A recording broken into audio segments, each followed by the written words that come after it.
बहुत समय पहले की बात है। एक छोटा सा गांव था जो हरियाली और खुशहाली से भरा हुआ था।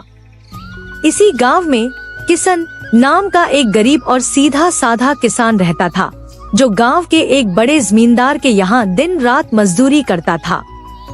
जमींदार बहुत लालची था और उसे नाम मात्र के पैसे देता था, जिससे घर चलाना भी मुश्किल था। किशन ने अपनी छोटी सी झोपड़ी में कुछ मुर्गियां पाल रखी थी। उसी झोपड़ी में उसकी पत्नी ममता और उसके 2 प्यारे बच्चे रहते थे। एक दिन जब किशन दिन भर की कड़ी धूप में मेहनत करके थका हारा घर पहुंचता है, तभी उसकी पत्नी ममता परेशान होकर उससे बोलती है, सुनिए जी, घर में आज कुछ भी खाने को नहीं है, बस कुछ सूखे चावल बचे हैं और बच्चों के स्कूल की फीस भी भरनी है। आप कब तक उस जमींदार की गुलामी करेंगे? छोड़ दीजिए वहाँ काम, वो हमारी मेहनत का हक भी नहीं देता। ममता, तुम परेशान मत हो, भगवान पर भरोसा रखो। मैं जल्द ही कोई दूसरा धंधा शुरू करूंगा। चलो चिंताओं को छोड़ो, मैं आज तुम्हारा मूड सही करता हूँ। मैं आज तुम्हारे लिए अपने हाथों से गर्मा गर्म अंडा बिरयानी बनाता हूँ। तुम्हें पसंद है ना मेरे हाथों की बिरयानी?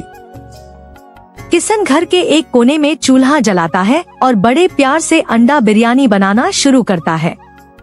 कुछ ही देर में बिरयानी के मसालों की लाजवाब खुशबू चारों तरफ फैल जाती है। बच्चे भी खुश हो जाते हैं। किशन अपने हाथों से सबको अंडा बिरयानी परोसता है। सब लोग बड़े चाव से खा रहे होते हैं।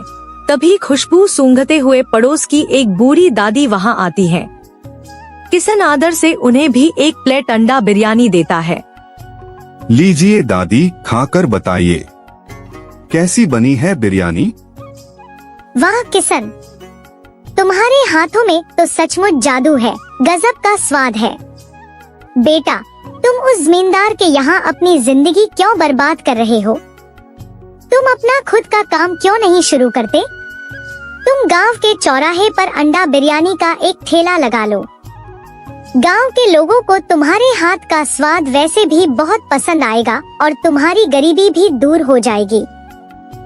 दादी के जाने के बाद ममता की आंखों में एक चमक आ जाती है और वो किशन से कहती है, दादी बिल्कुल सही बोल रही थी।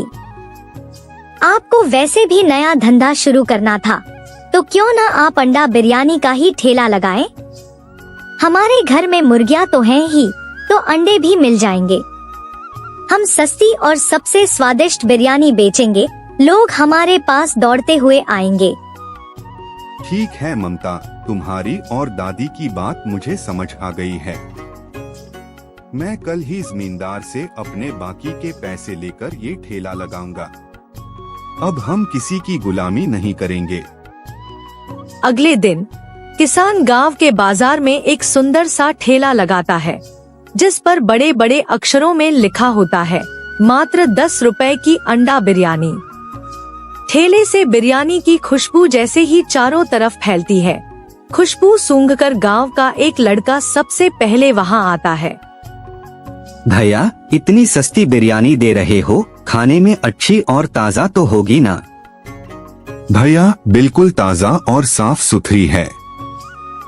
तुम बस एक बार खाकर देखो, अगर पसंद न आए तो पैसे मत देना। लाओ, एक प्लेट लगा दूं। किशन उसे एक प्लेट गर्मा गर्म बिरयानी देता है। लड़का जैसे ही पहला निवाला मुंह में डालता है, उसकी आंखें खुली की खुली रह जाती हैं। उसे देखते ही देखते वहां दूसरे लोग भी आने लगते हैं।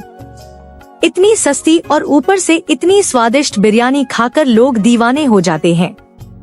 देखते ही देखते किशन के ठेले पर लोगों की भारी भीड़ इकट्ठा होने लगती है।